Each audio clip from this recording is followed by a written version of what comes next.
Hello, everyone, and thank you for joining us. I am Dr. Anarata Bashalieva, along with co-host Dr. Victor Fett, Dr. Katerina Shrey, and our program producer, Professor Larry Sherray. We host a weekly discussion panel on Russia's war on Ukraine with guests from Ukraine, military experts, medical personnel, academics, artists, literary figures, and relief workers. Our panel is recorded and circulated nationally and internationally. We appreciate your comments and feedback. Special thanks to Marshall University Libraries and MUIT for making this weekly event possible. If you are joining us live on Teams, please feel free to use the chat to post any questions for our guests. A quick greetings to our viewers in Ukraine from Professor Katerina Shrey. Вітаємо наших слухачів в Україні з глибоким покліном. Ми далі свідки вашого страшного терпіння і також вашої великої сили. Дякую вам за вашу участь в нашій тижневій програмі. Thank you, Katerina. Today's guest will be introduced by Dr. Victor Fett. Thank you, and it's my pleasure and honor to introduce Dmitry Valuev, who join us from Washington, D.C. He represents the organization named Russian America for Democracy in Russia, which is an organization of Russian diaspora of pro-democratic and anti-war Russians in the USA. Dmitry informed us that his organization has been declared unwanted in Russia, and he will tell us all about important activities, struggle for democracy, and above all, support of Ukraine. Please, Dmitry, microphone is yours. Thank you, Victor, and thank you for having me on your program. I'm very honored to be with you today, and it's really an honor to be able to tell you about our organization, what we do, and who we are, and our support of Ukraine. I think it is important for everybody to pay attention to what's going on in Ukraine, to the war, and to necessity to continue supporting Ukraine in its struggle for freedom and independence, because I think we all agree that Ukraine fights not only for its own freedom and independence, but for freedom and democracy of the entire globe. And it is a front line of the battle between democracies and dictatorships. And unfortunately, I was born and raised in the part of the world that started that terrible war in Russia. But I am a member of the organization, and I'm a president of Russian America for Democracy in Russia. It's the organization that unites Russian Americans who want to see Russia free and democratic, and who want to see Russia not being a threat to its neighbors, who want to see Russia be a part of the family of civilized countries in the current borders, or Russia in new borders. We do not know how this war ends and what happens with Russia after that. But it's up to us. It is our responsibility to support Ukraine and resist the dictatorship in Russia, even being here in the United States. I'll share something with everybody about our organization, a document that probably better represents, gives some visuals about what we do and who we are, our goals and current activities. So this is let me switch to the full screen. So this is our organization is Russian America for Democracy in Russia. It was formed in 2021 before the full-scale invasion in Ukraine. We are a registered nonprofit organization that unites. Originally, we wanted to unite Russian Americans who want to see Russia, as I said, free and democratic. We started in the beginning of 2021. By the end of 2021, we registered as a nonprofit. It's a 501c3 organization, and we currently unite Russian Americans in 18 communities from Boston to Miami on the East Coast, and from Seattle to San Diego on the West Coast. Some communities are bigger, communities like New York, or community in Miami, or communities in Florida, in California. But we have large communities in Seattle, for example, or in Chicago. And other communities are smaller just because those localities, those locations are not kind of a popular destination for Russian immigrants. And we are aiming at expanding those communities as possible, because we know that there are some pro-democracy, anti-war Russians living in other parts of the United States. We currently estimate our base of supporters to be about 5,000 to 6,000 people. This number is based on people who attend our offline events, who come to our protests, who are subscribed to our social media and local chat groups, who donate and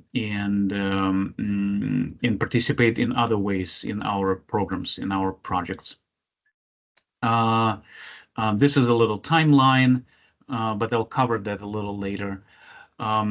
We collaborate with other organizations, with pro-democracy Russian organizations, with Ukrainian. Excuse me, Dmitry. Sure. Your screen is not visible on share. Can you please switch back to the format you had before? If you go back sharing, we can edit this segment later. Mm-hmm. This is fine. Now we see it. There we go. I see it. Yeah.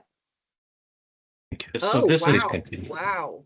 Yeah, this is a good representation. So that's the kind of the map of our communities. And as I said, some communities are larger, like New York or Miami, or communities in California. Some are smaller, but still active, and they have dedicated activists and members.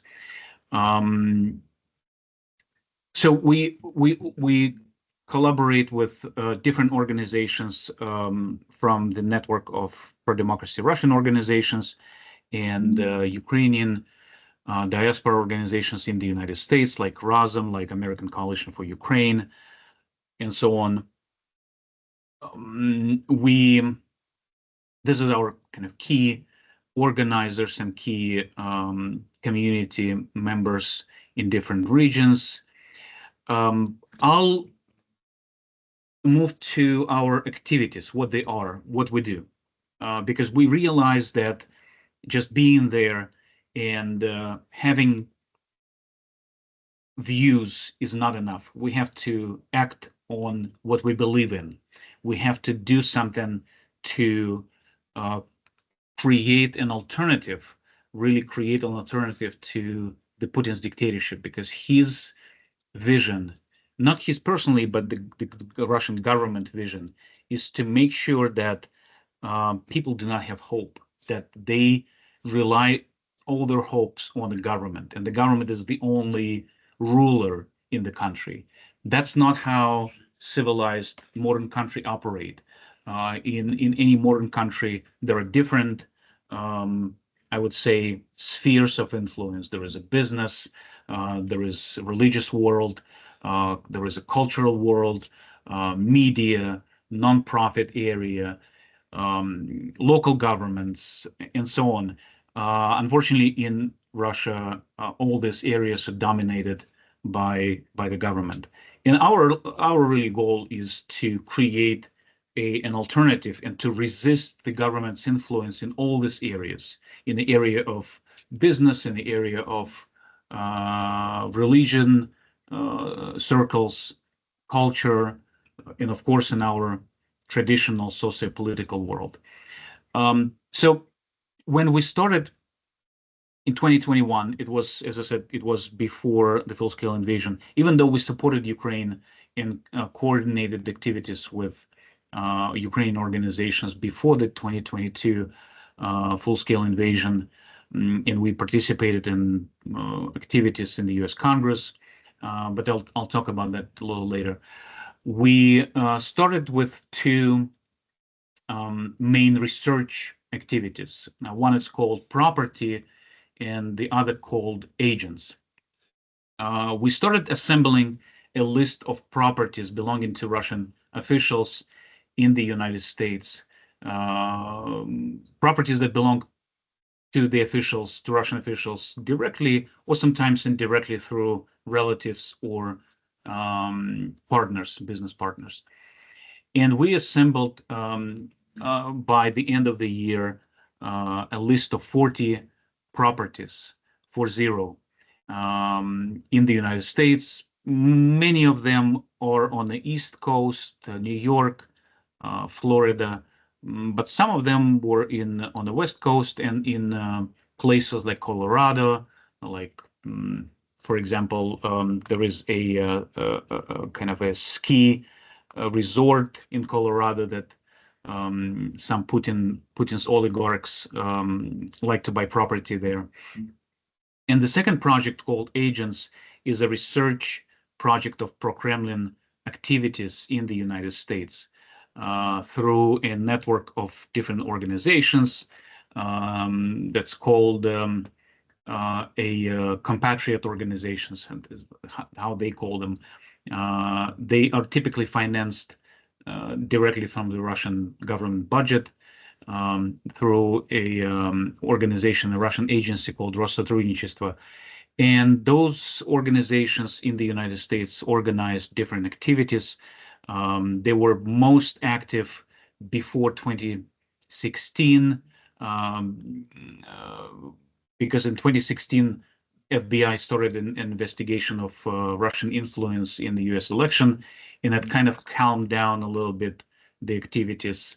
I would say public activities, because hiddenly they continued all those activities. So we kind of started researching and looking into what they do and how they do that. We started sharing that data with other like-minded organizations across the globe, in Australia, in Germany, in Canada, in France, and so on. And we started seeing patterns. We started seeing similar techniques and similar activities.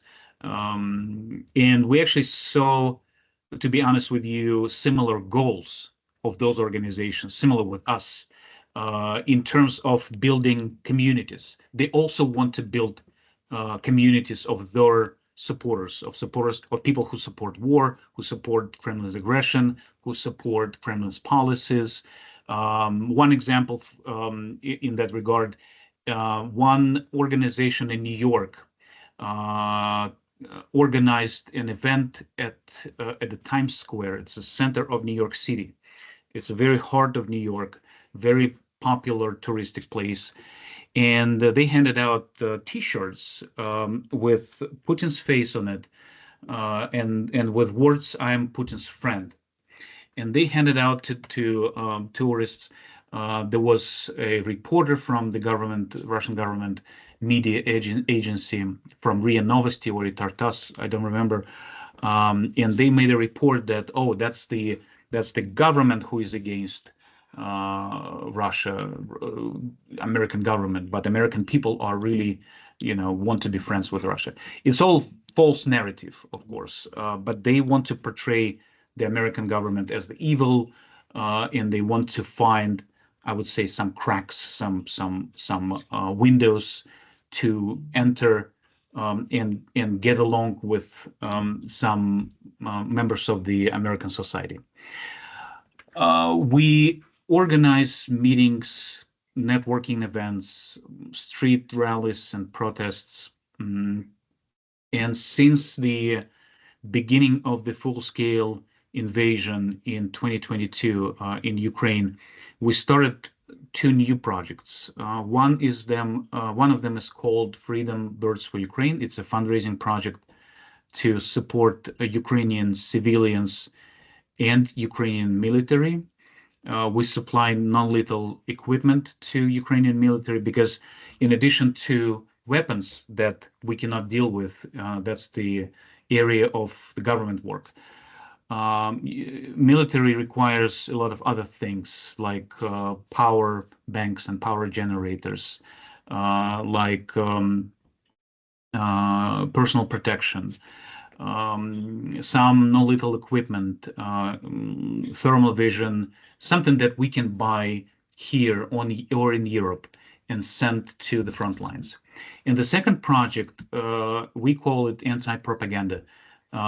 It's really a dissemination of information about the ongoing war in Ukraine in Russian social media, in Russian social networks, with the aim to influence, to educate Russian population because of the heavy censorship of independent media in Russia, and to somehow influence the moods of the Russian people about what's going on with related to the war.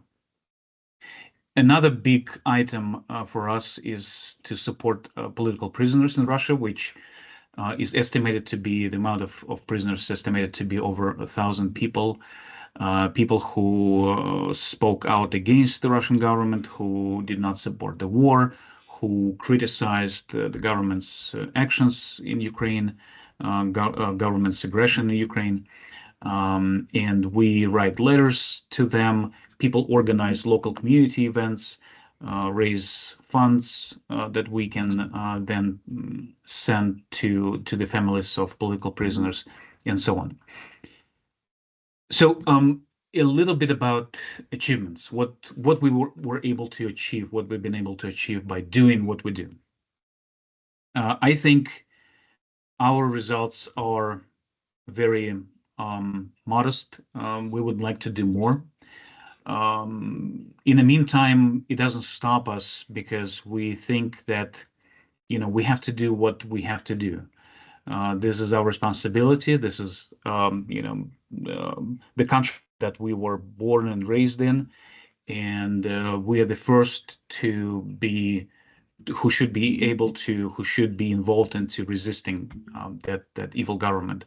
So for the fundraising to aid Ukraine, we've raised about $300,000, which, comparing to other successful fundraising campaigns by Ukrainian organizations, is it's very little portion.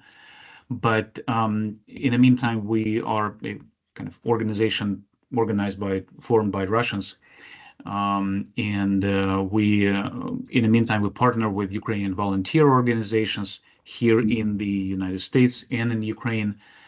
We partner with other Russian organizations. As a matter of fact, today the organization of Russian immigrants in Vilnius in Lithuania, called Action for Life, helped us to buy a vehicle for Ukrainian troops. It's a pickup truck that we will transfer through Poland to Ukraine, because soldiers at the front line need those trucks to evacuate wounded soldiers, to deliver some supplies to the front line, and so on. So those vehicles are very critical. And in addition to that, we use those funds to support Russian volunteers in Ukrainian army.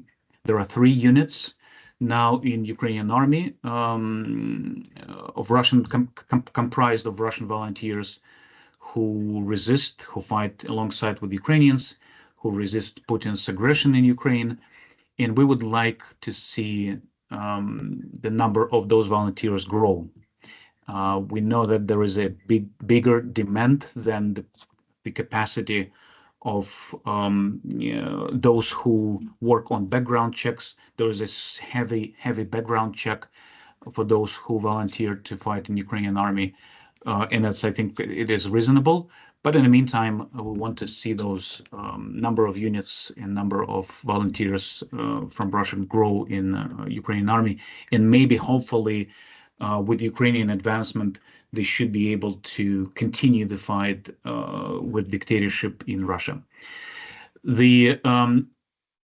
With anti-propaganda project, we wrote dozens of thousands of comments. We shared links to the videos of bombing Ukraine, especially in the beginning of the full-scale invasion, so people can see what's going on in Ukraine. We collaborated with some Russian independent media who shared some stories about the war in Ukraine and about how it's done, and how brutal the Russian government is and Russian army is in Ukraine. I mentioned the project property, the list of 40 properties.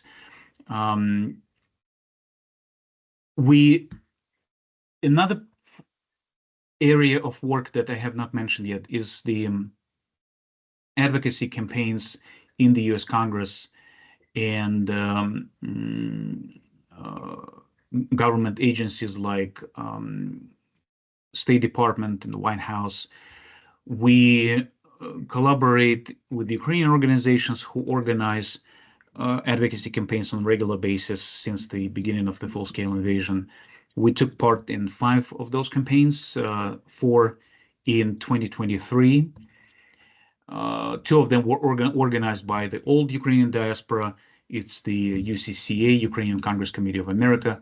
2 of them organized by newer organizations like Razom. There is now a big organization called the American Coalition for Ukraine that organizes advocacy campaigns.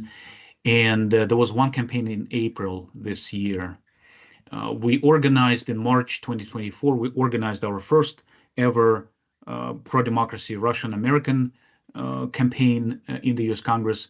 And the main focus of that campaign was the adoption of the $60 billion supplemental aid for Ukraine that was successfully adopted in the end of April. But we talked about other things too that typically we would not raise during Ukrainian advocacy campaigns. One of them was recognition of Putin's as illegitimate. United States Congress did that with Lukashenko, Belarusian dictator, in 2021, and we think that Putin deserves that not less than Lukashenko. US Congress has not really acted on that yet. We proposed creation of a mechanism to exchange prisoners in Russia, political prisoners, on a regular basis, how it was during the Cold War era. We know that today, American journalist Evan Gershkovich was sentenced to 16 years of prison. And of course, he should be exchanged, and there should be mechanisms to do that on a regular basis. We organized dozens of rallies with Ukrainians and separate, on our topics in support of political prisoners, in resistance of the war. And this slide talks about a little bit about our activity in the U.S. Congress. And one more topic about the congressional activity is forming of Democratic Russia caucus in the U.S. Congress. Caucus is like a committee. It's an informal group of members of Congress who focus on specific topics. There is a Ukrainian caucus, very successful, that supported and still supports Ukrainian aid from the U.S. Congress. There is a Free Belarus caucus. There are many other caucuses, but unfortunately, the Congress does not have Russia caucus, Free Russia or Democratic Russia caucus, and we think that it is important for the Congress to have that kind of, to develop the strategic vision about what to do with Russia, how to counter Putin's influence, and how to support those Russian initiatives who resist and who want to see Russia free and democratic. So those are our main projects and activities and achievements. We think that we have to, this talks about a little bit about our plans and what we would like to do. Some of them we already organized, for example, legal help to cooperate with the Russian lawyers and human rights defenders who locate detained Ukrainian civilians in Russia. That's a big problem because there are many Ukrainian civilians abducted on occupied territories.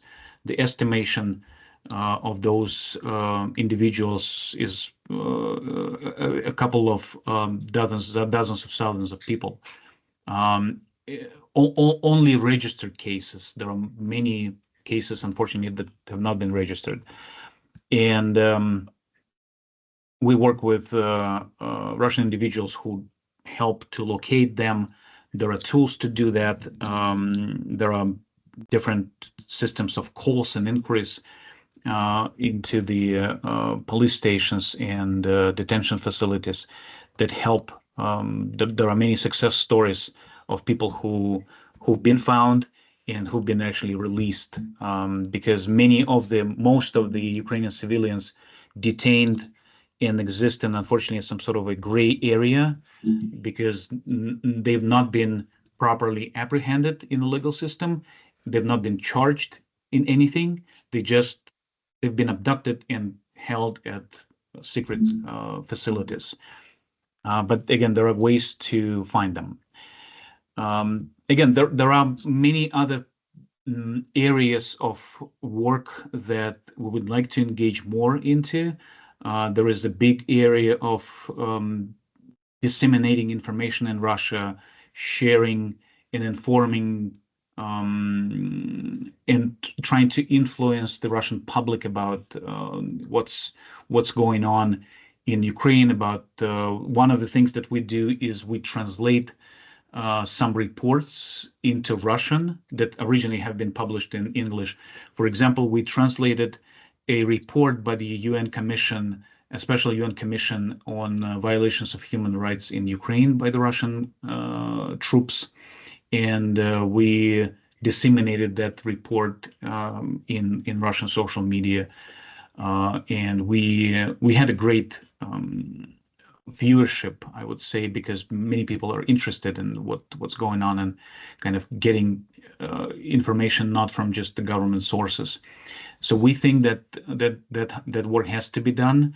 And in general, to summarize what I said, we think that we have to continue our activities in different areas. We have to be stronger as a community to be able to do more.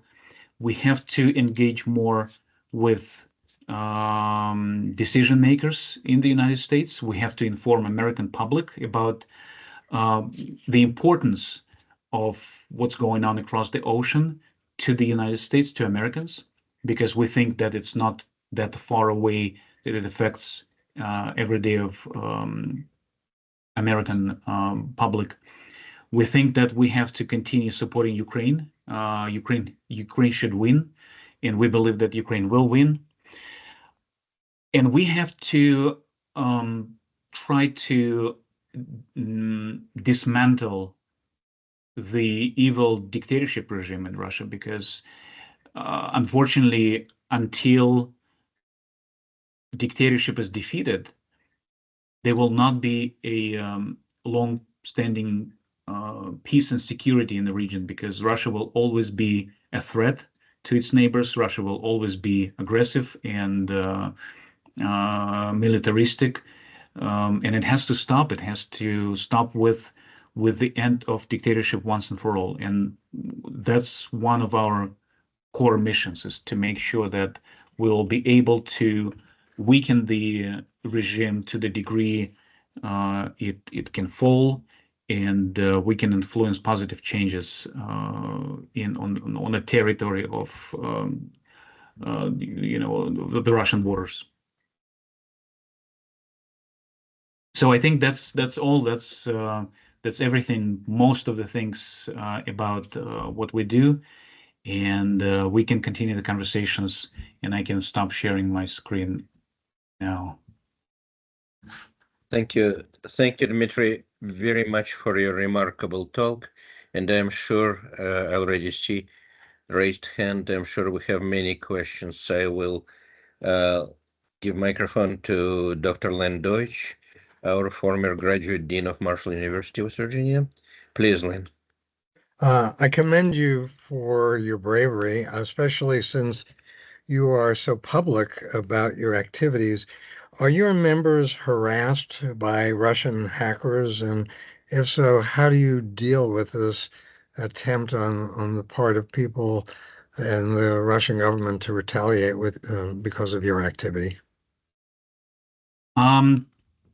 First of all, our organization, I think I should have mentioned that our organization was designated in Russia by the Russian government as undesirable. That means according to the Russian law, that none of Russians can interact with us, can participate in our activities, and organizers of our organization are subject to prison in Russia. And the Russian government is now working to even tighten that undesirable law to make sure that the consequences are even harsher for those who participate in activities of undesirable organization. We are number of 125 on the list of undesirable organization. I think it goes down to 150 or 160 now. There are many organizations from the United States that have been designated as undesirable. As a matter of fact, even before the undesirable law, the Russian government stopped and blocked the activities of USAID. It's the US government agencies. But the first organization designated as undesirable is a Washington-based organization called National Endowment for Democracy. It's one of the what's called democracy promoting organizations. There are many think tanks. There are many Ukrainian organizations designated as undesirable in Russia. So that happened to us too. We actually became the second organization of Russians abroad who've been designated as undesirable. The first was Russian anti-war organization in Sweden, called Russians Against War Sweden.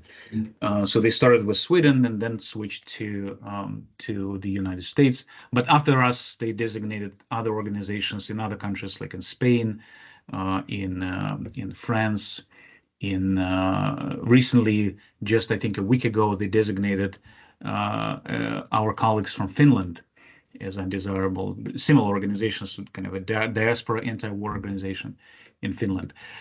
So that happens. I think for them, it's a tool to scare. That's actually a meaning of any repressive measure for the Russian government, is to target some visible individuals, organizations, and demonstrate to everybody else that if you do something like that, it will happen to you too. We'll go after you too. And that has some impact because it's, that's how I think people's psychology works. It has some impact. But in the meantime, there are some protest activity still going on in Russia. It's all hidden. It's all kind of done in darkness, not in public. And we have, as I said, we work with Russian activists who are in Russia who try to locate Ukrainian civilians. We just don't ever say the names or what they do and where they live. Some people are in Russia, some people are abroad. It's kind of a broad network of different activists, and we think that they do their job. I mean, the government does their job to limit our activities, but we have to be, as Ukrainians, Ukrainians are a huge inspiration for us, because there is even a motto adopted by Russian activists in support of Ukraine, says, "Be brave like Ukraine," and that's what we have to be. Be brave, be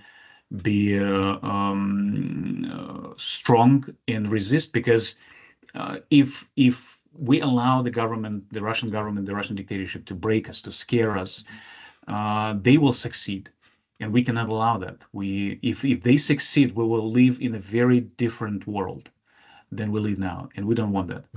Without divulging any confidential information, is anyone in your organization being targeted in terms of emails they may receive or texts they may receive? And if so, do you report it to the FBI? And again, if this is more confidential than should be discussed publicly, I would understand that. I can tell you this, then yes, we get threats, and it happens. Our chat groups often bombarded by bot attacks when there is kind of a series of offensive messages popping up every second, and there's kind of tons of messages that kind of intend to scare people and send them a signal that don't be a part of this group. In terms of cooperation with law enforcement, we do cooperate. We share information when we feel that it's relevant, it's important. We cooperate with them about our research of pro-Kremlin organizations in the United States. It's actually we think it's very valuable, because law enforcement has some information that we don't have, something that they have authority to look into, but we cannot do that. But we have something that we think they do not possess. It's kind of an overall general understanding about how things work, about interconnections, and some insights, something that some members of our community can share, something that they heard, some talks, some conversations, and something that one example is a simple example is, for example, some of our community members also belong to church communities in where they live. They attend to church. And Russian government, we see how it uses their connections with church, with priests and so on. So they try to influence them in doing something. And our community members can report, can let us know that something's going on. Like, for example, one example is in one region in the United States, a priest in Orthodox Church goes after anti-war activists. They push them out of church communities or church councils. They fire people from local church schools if they find out that people support Ukraine or attend rallies or donate to Ukraine. So that happens, and we think that we have to process this information, collect it, and pass it to those who can take actions on that. Thank you for the amazing work you are doing. It's our responsibility. Unfortunately, again, I think I have kind of mixed feelings about that, because I wish we never had to do that. I wish we would live in a world that there would never be war in Ukraine. There would never be dozens and hundreds of thousands of victims of the war. There would not be political prisoners in Russia, but this is a reality that we live in, and I think we have to respond accordingly. I think it was in the Lord of the Rings saga by Tolkien, when one of the characters said, kind of expressed his disappointment about how we should struggle, and another character responded that we don't really have an influence about the time and the consequences we live in, but we have a choice. We cannot choose time when the time of the war or time of peace to live in, but we have to choose how to respond to the challenges. We can close our eyes, or we can be a part of that. We can be a part of the resistance. We can be part of the light and love and peace and all democratic values that we stand for. And I think one of the things that Ukrainians teach us, and the Americans, actually, American history teaches us, is that we have to act on our values. Values are good when we don't just believe in them, but we act, we do something, we, I don't know, donate, or we research, or we organize, or we help ordinary people. And that's what really implication of values is, through action, through activities. And we believe that we have to do more. Thank you so much, Dmitry. It is absolutely moving and brave, and I could ask many questions, but I will yield microphone to my co-moderators if they want to comment or ask anything. You have a rare chance to talk. They're very important. I have person, a I'm question. I'm sorry. You first, Katerina. Oh, okay. Sorry. Yeah, I'm just impressed what you are doing. It's very, very difficult. And I was a director of nonprofit, and I know how it is not easy to work with actually for the democracy, how to mobilize people. And my question, can you provide your website, your nonprofit website? Because I tried to find it. I see many activities online, but I could not find the website. My second question, do you have any newsletter or any publications of your work? And the third question, do you have non-Russians in your organization, or what is the share of the people who are not ethnically Russian? Okay, so what is the website? Oh, I see. Thank you. Sorry, I apologize. Our website is democracy4russia.org. I can tell you that we are in the process of updating our website. It has very limited information. We have another resource that I will share. It is our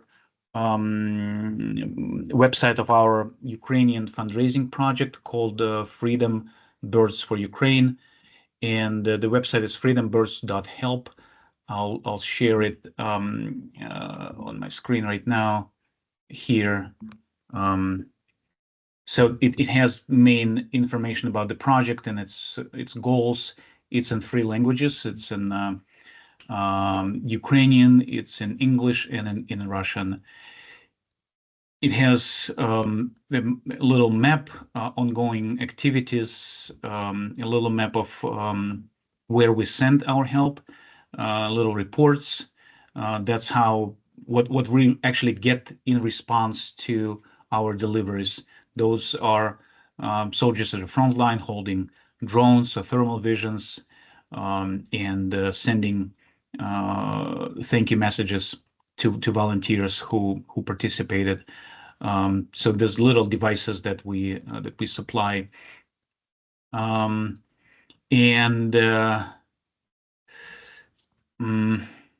but we're gonna. So I wanted to add that we would like to. We're working on our updated website that will include additional pictures and information about our activities. There are some pictures actually from our rallies from New York, Boston, Miami, and so on, in support of Ukraine, in support of in resistance to the dictatorship in Russia. And hopefully we will release our updated website soon.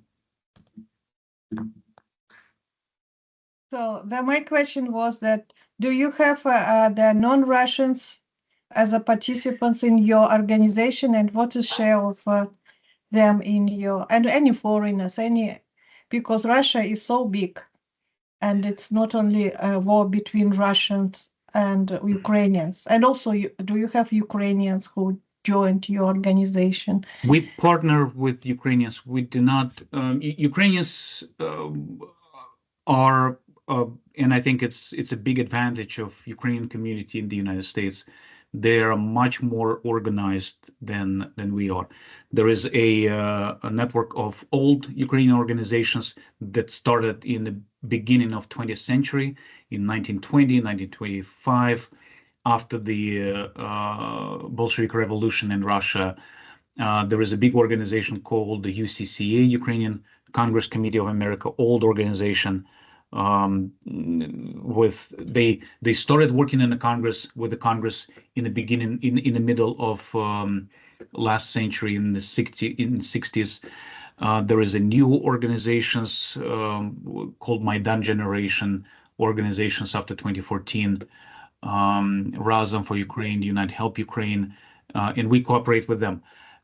In terms of who else, we do not have many Americans who, because we are Russian America for Democracy in Russia. We our aim is to unite Russian citizens who are born and raised in Russia, or who have roots in Russian Federation. And there is, after the full-scale invasion, there is a big wave of what's called anti-imperial organizations who sometimes they called anti-colonial organizations, organizations of ethnic groups other than Russians. There is Free Buryatia Foundation, Free Yakutia. There is a network of different organizations now across the globe that unite. We partner, as a matter of fact, maybe I can find some information about that quickly, but part of one of the members of our first advocacy campaign in March 2014 was Pavel Sulenziga, who is he is not ethnically Russian. He is from a very small ethnic group from Siberia, and he is based in the United States now. He was a part of the UN Council on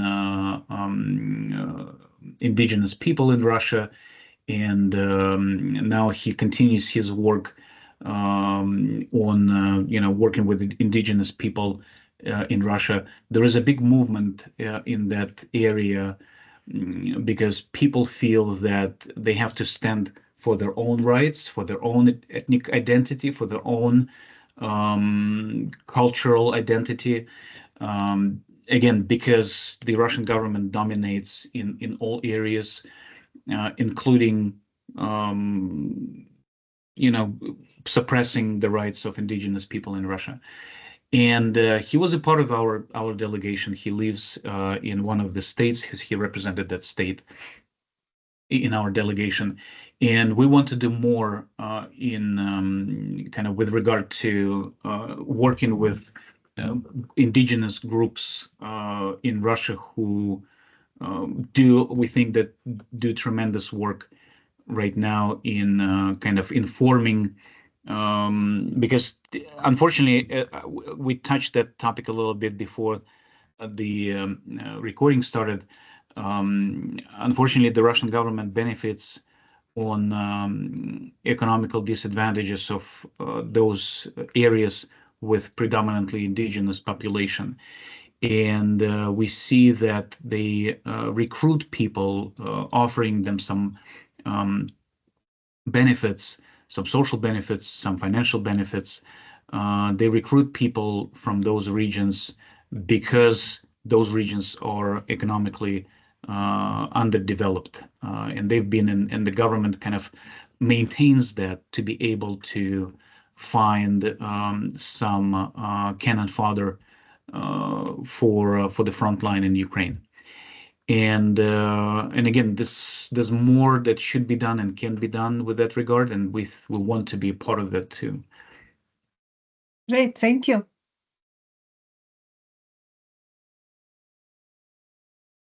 Thank you, Dmitry. Katerina, please. You are very, very modest, and I understand you don't want to hear thanks, but it's hard for us not to respond with gratitude. Also, thank you for what you're doing, the heroic measures you are taking. This cannot be easy. Your presentation also beautifully put together, very enlightening. And I'm actually on your website right now, and I'm seeing like where you list how many drones you've donated to various regions, and looks like it's a total of 43 so far. This is amazing. My question is, you mentioned early on that part of what you do is support political prisoners, and I'm wondering if you have ever received any response from anyone you write to. I remember as a child, we would write. I grew up here. I'm a Ukrainian American. My father is Ukrainian, and I'm part of, like when you mentioned UKK, those organizations, they're very, very familiar. This is the environment in which I grew up. And I remember as children in our Ukrainian school, we would write letters of encouragement and support to political prisoners. As a very different time, very, very different time. Do you ever receive any feedback back? Do you have an ability to get information back? Does anybody ever respond? Yes, yes. The communication channel is not very straightforward, but there are mechanisms. There are ways to do that. One of them is directly. However, that method of communication is only available for those who still have Russian bank cards and Russian banks, because it will require there is a communication system that you can send a letter to a political prisoner using through a website, but you have to pay them, and they only accept Russian cards. They developed an addition to that system. I think it's based in one of the countries in Central Asia, when they can accept Visa and MasterCard, but Visa and MasterCard do not work in Russia anymore because of the full-scale invasion. They stopped service of those cards. So that's one method. It's kind of a direct communication via a website that you can write a message and it will be delivered to a prisoner. Second option is through support groups. Many political prisoners now have Telegram chats and groups, support groups, mostly comprised of relatives and friends, but sometimes some supporters and people of goodwill would join, and they communicate with the prisoners, sometimes directly, sometimes through lawyers. So lawyers can deliver some correspondence too, and lawyers can deliver some paper and pens, so prisoners can write something quickly. So we've been in touch with many, and it's actually very important for political prisoners to get a message from the outside world, especially from abroad, because there are obvious advantages of doing that. One of them is prison system in Russia is very isolated. It's kind of a separate universe, and people feel, most of the people feel very isolated there and abandoned. Getting a message from outside world means that someone cares about you, that you're not alone. That feeling of loneliness is very destructive. It's actually something that the government uses to suppress the resistance, to suppress the will of people.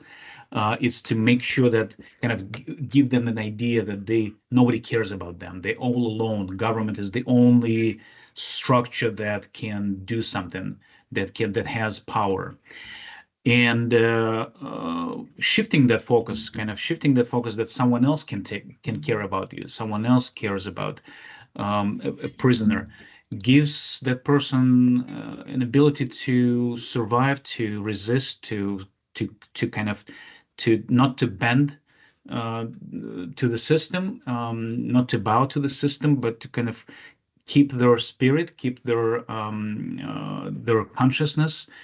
And that really helps many prisoners when they get out.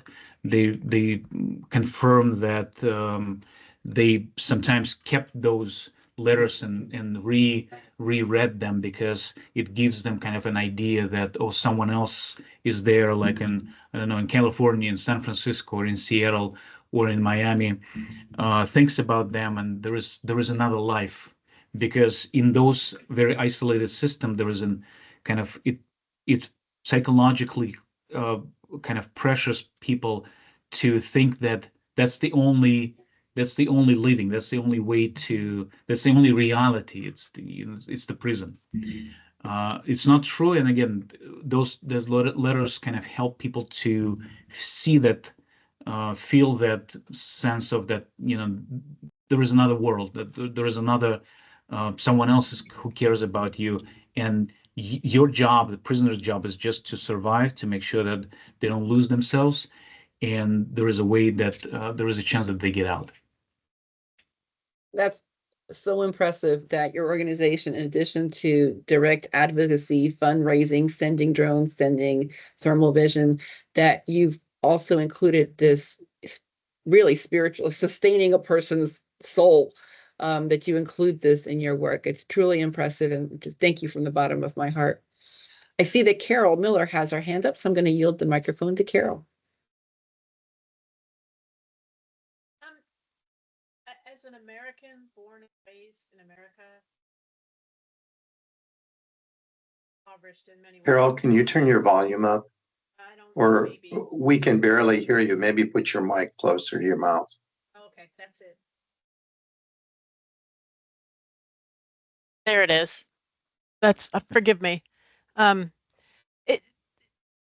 It's hard for me to imagine a government that purposefully depletes the hope of its citizens, like does that on purpose. But that's exactly what you're describing in Russia. Russia is strategically draining hope from its own citizens.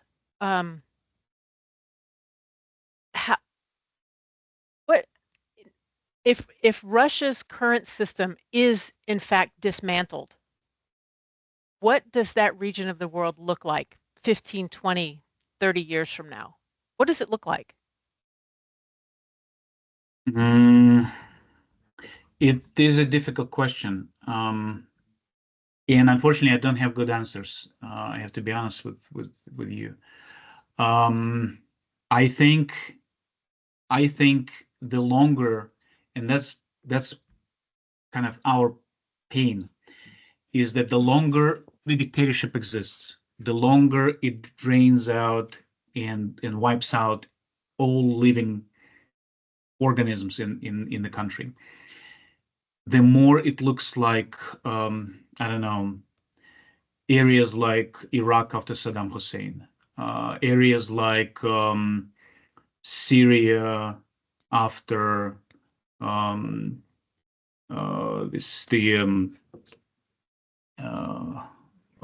the Syrian dictatorships, the family, Assad. The society, I would not say society, but the territory with population, but with no ability to organize, to stand up, to protect their own rights, and it's very troubling. It's that's what we have to deal with. That I have to be honest with you, even here in the United States, because even when people leave the country and settle in, we still have that problem of community organizing, because community organizing, the sense of community, it's something that has to be nurtured, it has to be developed. And this is what we're trying to do, because we think that with an organized community, we have better chances of positively influencing changes in our home country. But it's not going to be easy. And we saw what happened in the 90s after the crackdown of the Soviet Union. We had a similar situation, and unfortunately, I think the West, even though I don't really like that kind of generalization, there's no West. There are different countries, different approaches, but still, I think the overall approach towards Russia after the crackdown of the Soviet Union is that you give the country all the tools, include in G8, G20, all these international coalitions.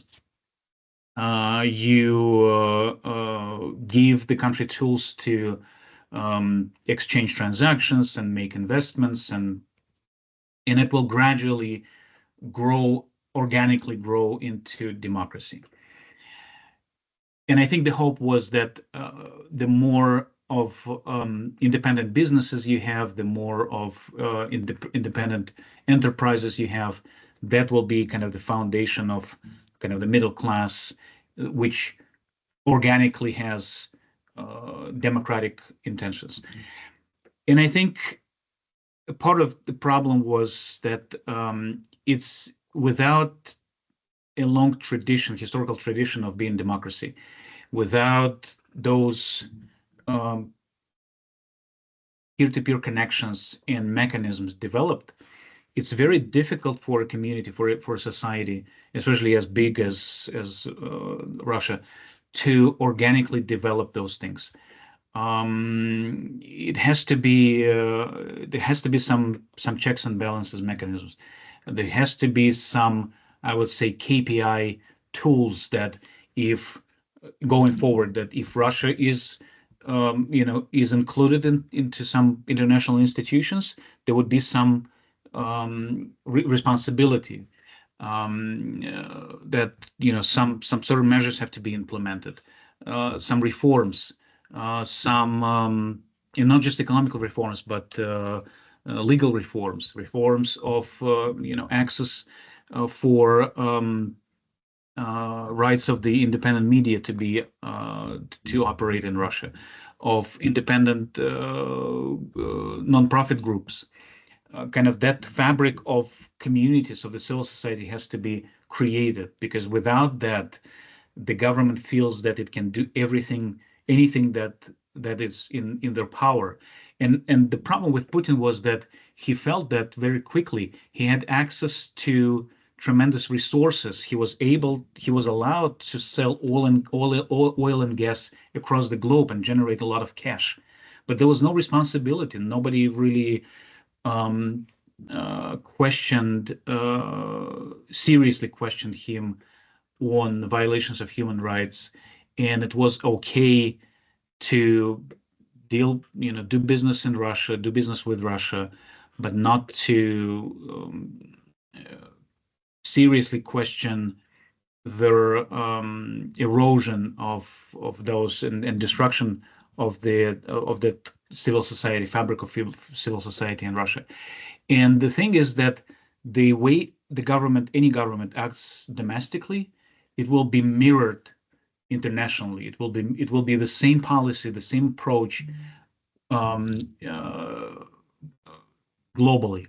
And that what happened. They destroyed civil society and political opposition in Russia, and they started doing that in Ukraine. They said, we don't like Ukraine, we don't agree with Ukraine, we don't agree with the course that Ukraine chose, you know, pro-European course, so we'll destroy that too. And that should not be.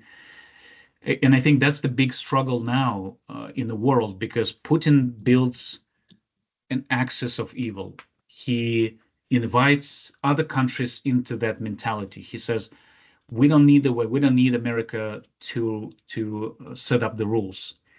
We want to live by our own rules. We want to do everything that we can on our territories. So let's unite our forces. Let's support each other. They want to sanction us, so be it. I'll sell you my oil and gas, and we don't need Europe, and we don't need the United States. And that's very dangerous, because again, that creates a world that doesn't live by international rule of law. It doesn't live by security and stability, and it lives by very rogue and very aggressive mechanisms. And I think, and that's why I think that, you know, what's happening in Ukraine matters to the United States and to everybody actually across the globe, because the loss of Ukraine will strengthen that axis of evil in the world, and that will be extremely dangerous, because Russia committed so many crimes in Ukraine, violated so many norms, and they did it intentionally to kind of erode that fabric of the world order, to make sure that they will redo that. They will create a different world ruled by very aggressive and rogue nations.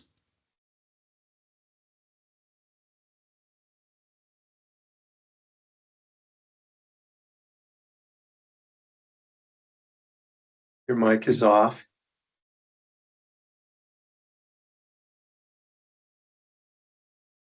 I hope that Victor, Victor, your mic is off. I hope that more people can hear what you have to say, people who maybe need to change their mind on what should happen in Ukraine. Thank you. Thank you. Yes, thank you, Dmitry, for your eloquent presentation. And you say it so well that we have been here for more than 2 years every Friday, and I think you are absolutely outstanding speaker. We would love to have you back again. Maybe your associates. I'm sure you can give us links to people in your network, those who want to speak. People need to hear that. I have been for years very pessimistic looking at what happens starting from Crimean annexation, but I admit that many of us in Russian old diaspora didn't really look at this direction much. We knew that Ukraine and Russia culturally were in sort of the same sphere, and as you mentioned when we talked, how this is used now for influencing anything from cultural to religious activities.